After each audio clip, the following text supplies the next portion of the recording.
Hello there, it's a nice warm sunny day and I am out here, we are out here. Don't know why I'm wearing a hoodie. I just like wearing hoodies, I guess, even in hot weather, but it's really nice today. I really like it. Anyway, we're watching two movies today, The Phoenician Scheme and Karate Kid Legends. So The Phoenician Scheme is about a European businessman, one of the richest men in Europe. Not based on a true story, but it's, you know, that's the premise. It's about him and his family business and his family. It's like a drama slash, I don't know what it is. I watched the trailer and I thought it was quite weird.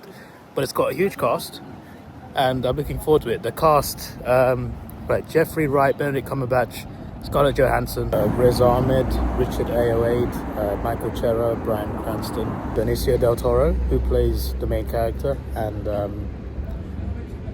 who did I forget? There's actually quite a lot more names than that, but there's one name, Tom Hanks. How did I forget Tom Hanks? What a legend he is. So all those actors I named are in this film, and even more. There's even more than that. There's even more stars in this film. It is a star-studded, cast-heavy movie. It is stacked. The cast is absolutely stacked. So I'm very excited for it. I'm looking forward to it. Hopefully it's good. And after that, Karate Kid Legends, which is a sequel apparently. It's like a not loosely connected, but it's not directly connected to the first few movies, but it is connected. So it includes the kid who played the Karate Kid in the original films, back when they came out decades ago. I loved those as a kid. He's back in this, but more as like a mentor, I think. Jackie Chan also plays a mentor in this. So two martial arts legends. It's not connected to the Jada Smith one. So the Jada Smith one is like a separate story, a different universe. Legends is sold like a new, fresh retelling of a story. But it includes characters from the original Karate Kid movies, the trilogy, and also Jackie Chan is back, except it's not part of the Jada Smith universe. Also same universe as Cobra Kai, the TV show. I've not seen that, but apparently it's really good. But yeah, I loved the original films when I was a kid growing up, and the Jaden Smith one I thought was okay. I didn't hate it, but I thought it was good. I enjoyed it. And this one, hopefully it's good. What I've heard from it is, I've not heard anyone say it's bad, but I heard it's like, it's not anything fresh. Apparently it's more of the same, just told in a different way. But yeah, hopefully it's good. I like martial arts movies and I hope I enjoy it. But I'm very excited by the fact that the kid that played the original Karate Kid from decades ago, watching as a kid, when I was a kid growing up watching, he's now going to be a mentor. He's going to be returning in this film, which I'm very excited for. Very excited. And I'm looking forward to seeing the new Karate Kid, of course, with Jackie Chan, who is always a legend. So looking forward to that later. Hopefully it's good. But before that, The Phoenician Scheme. I've actually got about half an hour now till the movie starts. Got here quite early. I'll find something to do and then I'll see you when the movie starts.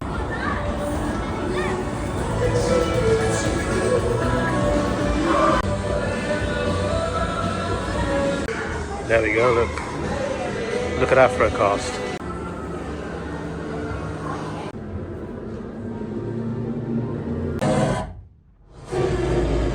Affected alike.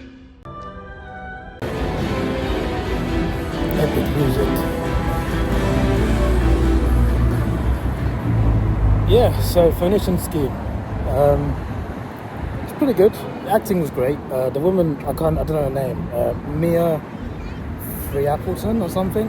That's the actress's name. She's the main actress. She's the lead actress alongside Benicio del Toro. She's really good in this. Like the acting in general is good. Obviously got a big cast, but I think she's the star of the show. I think she nails her role. Cinematography is really good. It's filmed really well. It's filmed in 4:3. It's not widescreen. It's 4:3 format, which I knew beforehand. But I think it works for the film really well. Again, the cast is good. Mia is great.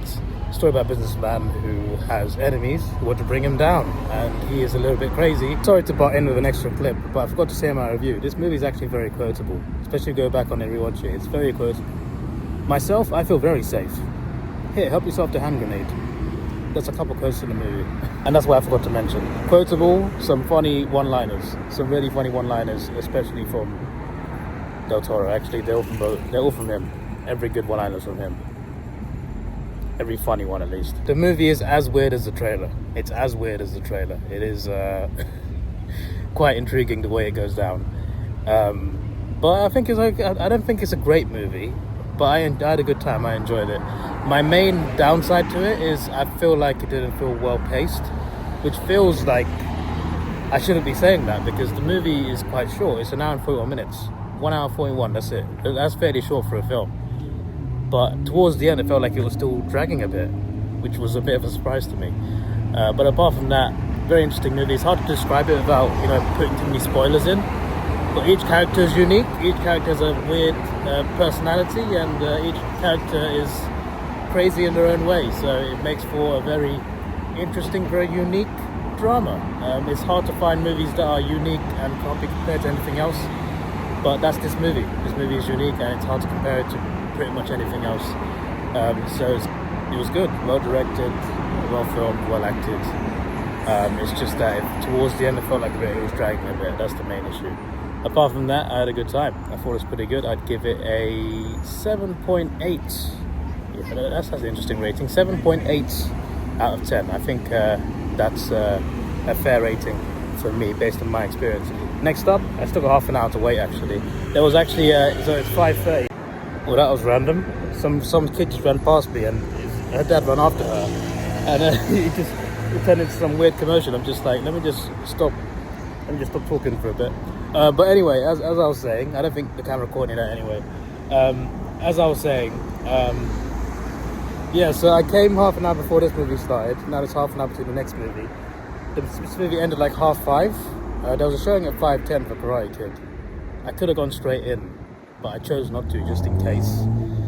Instead of waiting half an hour for 6 o'clock, maybe I could have watched the earlier one. It's too late now. I'm not taking that risk now.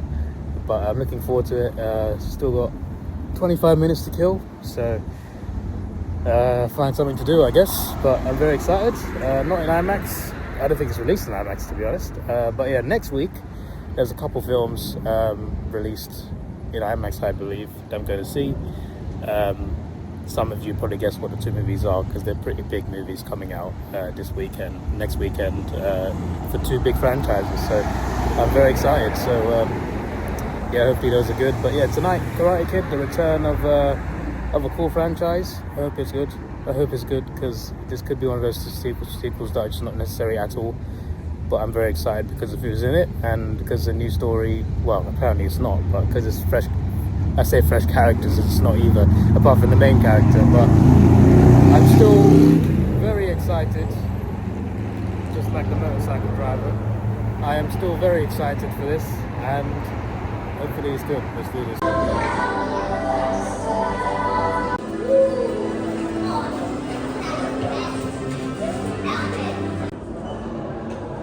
Breathtaking moments, nothing. Alright, that movie was quite something. There was quite a good turnout, which is good. I like seeing that because, like, normally, and this is like a huge movie, you don't really get a big turnout. For the Phoenician Scheme, there was maybe like maximum 10 people. For this one, there was only 20 seats filled when I was booking it, which was just before the movie started. Then more people started coming in. There was one group of like 10 plus people who were sitting behind me. They came in quite late. I'm just like, oh, this seems like a nice little fan base here. So they were silent the entire movie, everyone was, until the very end, the very last scene. There's a character that turns up, and it's not the guy from Original Karate Kid. Like, he's in this movie, he's not just a cameo, he plays a big role in this movie, but someone else turns up at the end. And I'm just like, why are people behind me gasping? They were gasping, getting aside. I'm just like, who is this guy? I don't want to spoil it, but it is a character from Cobra Kai. It's one of the characters from Cobra Kai, because I googled it straight after. I'm just like, who's that at the end of the Karate Kid Legends? Oh. So because I didn't watch the show, I didn't get the context. You don't need to watch Cobra Kai to understand this, but you need to watch it to understand the very last scene of this, which is it feels like a reveal scene of like a big character, like you'd see in Marvel, for example. But I didn't get that part. But apart from that, it was good to see the original guy back from the Karate Kid. That was great. Jackie Chan was funny. Jackie Chan was really funny. I really enjoyed him in this. Jackie Chan plays like a guy who knows Kung Fu. So he taught the main character Kung Fu. Obviously, he's going to take part in a karate tournament over in New York. So he grows up in China and his mom moves into New York where he finds love. Well, they're both very young, but he finds a girl. But she has a former boyfriend who is a bit of a karate expert and a very angry person who can definitely beat him up. And I'm just like, okay, that's very similar to previous iterations of movies like this. I'm just like, okay, Similar plot. It all leads up to this big tournament in New York that the other kid is a master of, and he's got to learn karate in a very short space of time to try and beat this guy. And it all leads to this tournament. There's also extra storylines to this. So his new girl, her father he's in trouble with loan sharks and stuff, and his loan shark's also connected to also this other guy who's a prick, who's the ex-boyfriend. It's complicated. It's everything's, let's just say it's a small world and everything's connected somehow. So he tries to help out her dad, and in turn ends up in this tournament. His mom strictly doesn't want him to fight. That's part of the reason why she moved him to America, to New York, away from China, to stop fighting, because he lost his brother from Kung Fu after Kung Fu tournament. So it's just a whole big story. I don't want to, like, I've already said a lot, and I've not really spoiled too much of it, believe it or not. It's only an hour and a half long, like I think 94 minutes is the official runtime.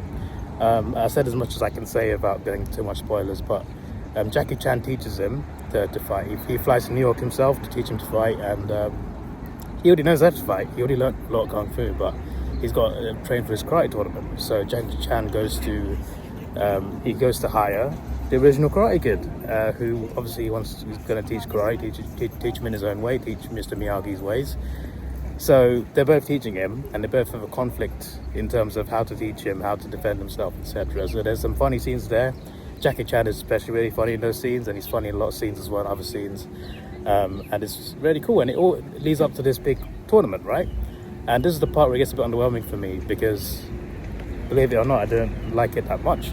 I thought it was okay, but I didn't think it was that good. And it's partly because it's a Karate Kid movie, and I expect story, I expect characters, I expect non-karate scenes, and that's fine, you know, there's plenty of that in the original ones. But when you get to the actual fight scenes, I expect it to be very good. And parts of it were. The final fight was cool. The final fight was really cool, especially the final finishing move. That was really cool to watch. It was really fun. But apart from that, like, you get these fight scenes, you get a few street fight scenes, you get a boxing fight scene. Again, I'm not going to explain the context behind that because that would be spoilers. There's a few different fight scenes here and there, sprinkled over a lot of drama. And again, I actually think that can work if you give the payoff in the finale. The finale, the tournament, it just flies by until the final. The final is the part where they actually focus on the fight. All the other fights in the tournament, it feels more like a montage. I'm just like, you've gone through an entire tournament in 10 minutes. It's not even 10 minutes, 2 minutes. You've gone through an entire tournament in 2 minutes. The final was good, but I feel like if you added all the rest of the tournament movie clips together, times it by 5, it'd still probably be shorter than the clip of the final. Like, it was the scene of the final. It just felt very rushed for the most part until they showed the final. Like, they spent so much time on the drama of it and the different characters, the characters from China, the kid's past because he lost his brother, his relationship with his mum, and Jackie Chan's connection to all of it. Jackie Chan flying over to New York to help him out. Him finding this love interest, and her dad is in trouble. He's got to help her dad, and somehow her dad is connected to his ex-boyfriend, and it's just so complicated. There's so much drama here and there. On top of that, you're getting this original Karate Kid to come over. There's another plot line there. That's so much to cram into an hour and a half, right, for a start. So maybe it should have been longer. That's one thing. And then they crammed all that drama in, and even though I feel like they spent a decent amount of time on that, they seem to have sacrificed the fight scenes for that. Because apart from the final of the tournament and one boxing match randomly in the middle of the movie, it feels like all the fight scenes just rush through and they're just not really there. I'm just like, this is meant to be a Karate Kid movie. I don't have an issue with the drama being there, but they could have extended the movie a bit longer and focused a bit on the fighting, because when they showed the final fight of the movie, it was really cool. It was really cool. And maybe I would have liked it better if I watched Cobra Kai, because kind of the reveal at the end was very exciting. But still, it was nice to see that with a crowd. And the movie was okay to an extent, but I think I was disappointed, to be honest. So I'm gonna give it a 6.2. Yeah, 6.2 out of 10. It's there's no fresh ideas. It's kind of like a redo in a different way. And even though I like some of the characters and I like how funny Jackie Chan was, it wasn't enough to save the fact that they didn't focus enough on the actual karate fighting. So yeah, I think the main issue was the movie should have been longer, and they should have spent longer on the fight scenes, and that's why the movie should be longer. Because the rest of it, like, they spent a decent amount of time on the drama and stuff, but the fight scenes they did not spend enough time on. So a 6.2. I felt 6 felt too harsh, so I gave the extra 0.2. But that is my review. Next week should be some better movies. I look forward to seeing them, especially one in particular. This is your boy Davidoff. Please like, share, subscribe. Thanks for watching. Have a good day. Goodbye.